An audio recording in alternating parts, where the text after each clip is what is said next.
नमस्कार दोस्तों, मैं हूं दिनेश केवरा। स्वागत है आपका न्यूज़ टाइम एससीएस न्यूज़ के ताज़ा अंक के अंदर। दोस्तों, इंडिया गठबंधन इस समय एक ऐसी टेक ऑफ की स्टेज पर है, जहां पर मुश्किल से अब 2 ढाई दिन बचे हैं, जब तीसरे चरण का मतदान प्रारंभ हो जाएगा। दूसरे चरण में और पहले चरण में मतदान में प्रतिशत में जो वृद्धि हुई है, करीब 5% की। उसके ऊपर एक अजीब-सा स्टेटमेंट आया है महाराष्ट्र राज्य चुनाव आयुक्त का, मिस्टर चोकलिंगम नाम बता देता हूँ, मिस्टर चोकलिंगम, उनसे उन्हें ग्रिल किया गया जर्नलिस्ट के द्वारा कल और उनसे पूछा गया कि भाई बताओ तो सही कि 6% की वृद्धि कैसे हुई? और वो कहते हैं कि मुझे नहीं पता कि ये कैसे हुई, इसका जवाब आप केंद्रीय चुनाव आयोग से लीजिएगा। ये आज की हेडलाइन्स हैं अ, सामना की, मुंबई सामना की। मैं आपको यहाँ पर ये दिखा देता हूँ, आप देख सकते हैं। ये हिंदी सामना है। राज्य चुनाव आयोग ने उठाए हाथ। ये फ्रंट पेज न्यूज़ है बिल्कुल साहब, मेन पेज की है कि जो चुनावों का अंतर है, जो 5-6% का है, वो कहते हैं हमें नहीं पता ये कहाँ से आए हैं, हमारे पास इसका कोई जवाब नहीं है, लेकिन ऐसा हो सकता है। ये एक अजीब-सी कहानी निकल कर आई है और सामना के मुख पृष्ठ पे है, जो कि मराठी में भी आता है, हिंदी में भी आता है और मैं यकीन मानता हूँ कि ये जो खबर है, अगर हिंदी में है, तो ये खबर मराठी के अंदर भी है, मुख पृष्ठ पे सामना तो ज़रूर होगी। मैं एक बार फिर से वो आपको दिखा देता हूँ, जिन दर्शकों ने मिस किया इसको। सामना फेमस हिंदी और मराठी का पेपर है, जो कि शिवसेना का उद्धव ठाकरे ग्रुप का पेपर है। उनके फ्रंट पेज का जब 5 से 7% मतों का अंतर पूछा गया है, तो महाराष्ट्र राज्य चुनाव आयोग और उनके चुनाव आयुक्त चोकलिंगम का कहना है कि हमें नहीं पता कि ये अंतर क्यों आया है, आप केंद्रीय चुनाव आयोग से पूछिए। लेकिन आंकड़े तो इन्होंने प्रोवाइड किए हैं सारे और इन्हें नहीं पता है। ये चीज़ें हैं। दूसरी बात, इंडिया गठबंधन जब टेक ऑफ स्टेज पर है, तो मोदी, शाह, योगी, इनका एक सेट पैटर्न है आज की डेट में। मांस-मच्छी, हिंदू-मुसलमान, पाकिस्तान, इसके अलावा और कुछ नहीं है। बल्कि योगी तो आज यहाँ तक उतर आए कि वो कहने लगे कि अगर गोकशी के ऊपर, गोकशी तो छोड़िए, किसी के मन में विचार आया गोकशी का, तो हम उसे जहन्नुम में पहुँचा देंगे, जहन्नुम में। राम नाम सत्य तो हम करते ही हैं।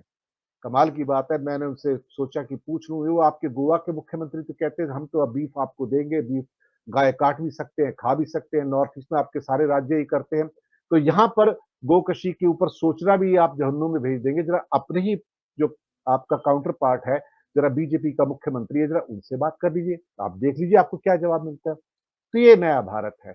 लेकिन हाँ, पूरा का पूरा जो प्रकरण है ये हिंदू-मुसलमान के आस-पास घूम रहा है। अब पाकिस्तान भी उसके अंदर आ गया है और ये कहा जा रहा है कि Pakistan will be very happy if Rahul becomes the PM. Hemant Biswa Sharma एक कदम और आगे बढ़ गए, वो तो वैसे भी आपको मालूम है और उन्होंने क्या कहा? उन्होंने कहा कि हम राहुल गांधी को नहीं हरा सकते, क्योंकि हो सकता है अगर राहुल गांधी पाकिस्तान में किसी कॉन्स्टिट्यूएंसी से खड़े हो जाएँ, पाकिस्तान में किसी कॉन्स्टिट्यूएंसी से खड़े हो जाएँ, तो हम उनको नहीं हरा सकते। हाँ, हिंदुस्तान में हम उनको जहाँ से कहो वहाँ से हरा सकते हैं। बड़बोले बोल ऐसे ही होते हैं। तो यही आज का विषय है बातचीत करने के लिए गुजरात से हमारे मित्र गिरीश जोशी जी स्वागत है। दिल्ली से हमारे मित्र आत्मजीत सिंह जी, आपका स्वागत है सर और उत्तर प्रदेश से समी राजपत मिश्रा जी, आपका बहुत-बहुत स्वागत है। आज सबसे पहले मैं समी राजपत मिश्रा जी आपको भी आमंत्रित करता हूँ। कोई और विषय तो बचा नहीं है। कुछ तो 10 साल में किया तो वही बता देते कि हमने क्या किया है। ले-दे के फिर हिंदू-मुसलमान और फिर शब्द ऐसे कि मुझे कभी-कभी शर्म आती है। गली मोहल्ले के छुट-भइये होते हैं ना, मैं दूसरा शब्द इस्तेमाल नहीं करना चाहता, संवेदनशील चैनल है ना। जो गली मोहल्ले के छुट-भइये, अरे हिम्मत है तो सामने आ जाओ, 2-2 हाथ कर लो, ये दाल-भात खाने वाला तुमको दिखा देगा क्या कर सकता है। मैं तो कामदार हूँ, तुम तो नामदार हो। कि प्रधानमंत्री इस ओछी भाषा पे आ जाए और उसके साथ-साथ फिर बाकी लोग भी वही करना शुरू कर दें, तो लगता है कि हवा का रुख बदल रहा है। मिश्रा जी, आपकी टिप्पणी। जी, आपने कहा कि 10 साल की उपलब्धियाँ ही बता देते, तो सवाल तो यही है कि अगर उपलब्धियाँ होती और उपलब्धियाँ इन बयानों पर भारी पड़ रही होती, तो आपको लगता है कि उपलब्धियाँ ना बताते? उपलब्धियाँ बता रही हैं, लेकिन ये उपलब्धियाँ ही बता रही हैं कि ये उपलब्धियाँ क्या हैं। उपलब्धियों में जो सबसे बड़ी उपलब्धि है, आप तो अर्थव्यवस्था के अच्छे जानकार हैं और आप तो उस सेवा में भी रहे हुए हैं, रेवेन्यू सर्विसेज में बहुत बेहतर तरीके से, बहुत सारे डायमेंशंस से आपको ये चीज़ें पता होगी कि आपने अपने देश में सबसे बड़ी जो उपलब्धि है आपकी 10 साल की, कि 80 करोड़ लोगों को आप 5 किलो राशन दे रहे हैं। ये सबसे बड़ी अचीवमेंट है। और वो बता भी रहे हैं, अचीवमेंट के रूप में इसको प्रचारित भी कर रहे हैं। ऐसा नहीं कि इसको वो किसी तरीके से अपने को एक डीमेरिट के रूप में ले रहे हैं, उसको बता रहे हैं, प्रचारित कर रहे हैं। लेकिन सवाल वही है कि जब पाने वाले लोग भी सवाल उठाने लगे कि हमें 5 किलो राशन नहीं चाहिए। आप बहुत सारे ग्राउंड में उत्तर प्रदेश के कई इलाकों में लगातार जा रहा हूँ, चुनाव के दौरान भी और उसके बाद भी दिल्ली में रहता हूँ, एनसीआर में, यहाँ भी। अब वो लोग सवाल उठा रहे हैं कि हमें राशन मत दीजिए, हमें राशन खरीदने लायक ही बनना है। हम राशन पर तो हमारी मजबूरी है कि हमको जिंदा रखे हुए हैं, लेकिन ऐसा नहीं कि हम उसी पे रहना चाहते हैं। ये अब वही लोग सवाल उठा रहे हैं, तो जाहिर सी बात है कि फिर आपके पास क्या उपलब्धियां रहेंगी? फिर आपके पास उपलब्धियां नहीं है। फिर आपको बताना है कि डर दिखाना है कि देखो हम तो जैसे तैसे हैं, बहुत बढ़िया है, लेकिन अगर उधर कोई आ गया तो आपके पास जो कुछ है वो भी लेके चला जाएगा। उनको सबसे बड़ी बात जो मुझे सबसे ज्यादा हैरानी होती है वो इस बात पे होती है कि उन्हें अपनी 10 साल की इन उपलब्धियों पर कितना आत्मविश्वास है कि उन्होंने लोगों के माइंड सेट को किस स्तर तक ला दिया है कि वो ये बात भी कह रहे हैं कि ये आएंगे तो आपकी सारी चीज, आपकी गाय भैंस भैंस तक बांट लेंगे। गाय का नाम अभी शायद नहीं लिया है, लेकिन भैंस तक तो आ गए हैं। भैंस बांट लेंगे, घर बांट लेंगे, 2 गाड़ी है तो वो बढ़ जाएगी। और उनको ये पता है कि वो जिसको एड्रेस कर रहे हैं वो इन बातों को मान ले रहा है। इसका मतलब कि लोगों के दिमाग को इस स्तर तक वो ला दिए हैं, इस बात का उन्हें कॉन्फिडेंस है। उनके इस कॉन्फिडेंस की दाद देनी पड़ेगी और लोग मान भी रहे हैं। उनके बहुत सारे लोग वो इस तरीके से मान भी रहे हैं। पर बात यही है कि जहां वो ये चीज बताना चाह रहे हैं, जिनको डर दिखाना चाह रहे हैं, अब वो नहीं मान रहा है। वो क्लास कौन है जिसने 2014 के बाद आपकी तरफ वो बातें कि आप आएंगे तो आप बहुत अच्छा कर देंगे, आप एक पूरी तरीके से एक जिसको कहते हैं कि पूरा बदलाव कर देंगे, व्यवस्था को सही कर देंगे, सीमाओं को सुरक्षित कर देंगे और बहुत सारी चीजें। वो कह रहा है कि अरे अगर उसको देना ही होता, बांट देना होता तो 70 साल से उसके पास ही तो शासन था, आपके पास तो जुमा जुमा 10 साल का ही है, तो तब नहीं बांटा। तो अब ऐसा क्या हो जाएगा कि वो बांट देगा? अब उसको अचानक से लोगों को ऐसा स्थितियां इस तरह की क्यों आ जाएंगी?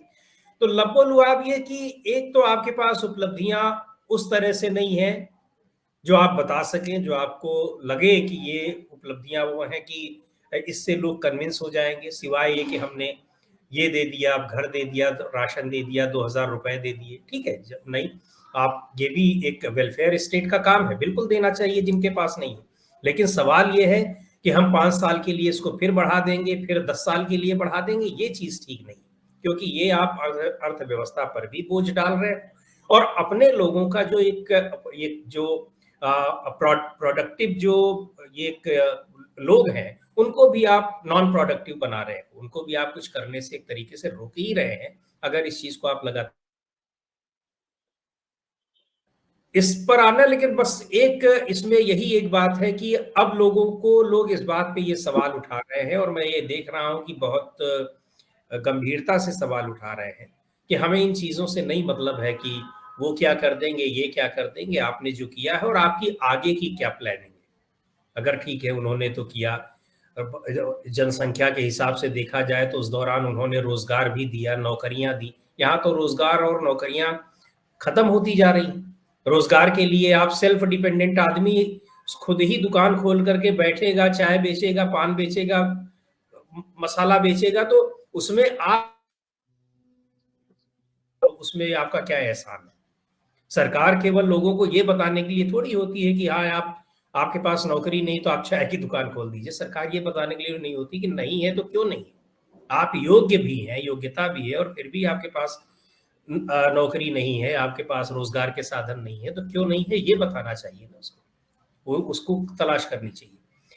तो लेकिन ये आपने जो एक बहुत हैरानी भी जताई और उसको लेकर के अफसोस भी जताया, उस बात पे अफसोस हमें भी होता है कि भाषा का जो स्तर है और जिस तरीके से खुद प्रधानमंत्री जी तमाम ऐसे मुद्दों को लेकर के आ रहे हैं, जिनको कि क्या कहा जाए, वो एक तरीके से कांग्रेस पार्टी लगातार बता रही है कि फेक है, गलत है। खड़गे साहब मोदी जी के घर जाने को तैयार थे कि हम अपने मैनिफेस्टो को उनको बता दें कि जो चीजें आप बोल रहे हो वो लिखी नहीं है, कुछ भी नहीं है उसमें, आप सारी चीजें गलत बता रहे हो। पर एक बात मैं आपको बताऊं सर, जो इसका एक पॉजिटिव रिस्पांस है, मतलब आप एक ही चीज को लगातार पिछले 10 साल से अगर करते रहेंगे और उस चीज में सच्चाई नहीं है, तो लोगों को ये चीज समझ में आने लगती है।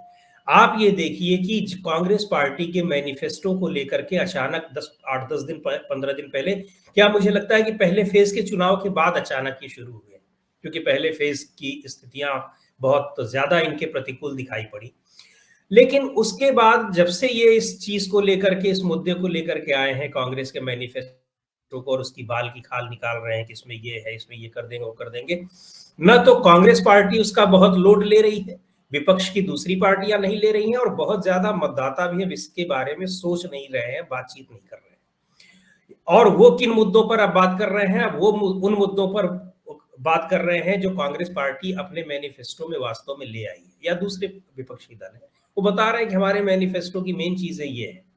तो ये कि जो एक प्लेइंग फील्ड थी वो तय करने का काम अब विपक्ष कर रहा है, और प्रधानमंत्री जी और उनकी पार्टी जो है उसी पर खेलने पर, उसी प्लेइंग फील्ड पर खेलने को विवश हो रही है। तो इसका ये सीधा तौर है। अभी तक आप पिछले कई चुनाव से लगातार हम लोग देखते थे, खासतौर से 2014 और 19 के लोकसभा चुनाव में, कि ये फील्ड खुद तय करते थे, पिच खुद तय तय करते थे, और विपक्षी नेता उसमें उलझ जाते थे। अब ये खुद विपक्षी नेताओं की पिच पर उलझ रहे हैं, और पिच पिच पर उलझ भी अपनी वजह से रहे हैं। मुद्दे भी उनमें से निकाल के आप खुद ला रहे हैं और खुद उस पर उलझ जा रहे हैं। मुसलमानों के आरक्षण की बात आई कि कर्नाटक में आएंगे तो ये मुसलमानों को दे देंगे, पता चला कि वहां जो दिया जा रहा है वो वही देवगौड़ा साहब दिए हुए हैं जो आज आपके साथ प्रचार कर रहे हैं। तो सारी चीजों पर उलझ गए, और कोई चीज कहीं दी गई है, कोई किसी को रिजर्वेशन दिया गया है, कोई फैसिलिटी दी गई है, तो कोई गैर कानूनी तरीके से थोड़ी दी गई, संवैधानिक तरीके से दी गई है। जी। जी, मैं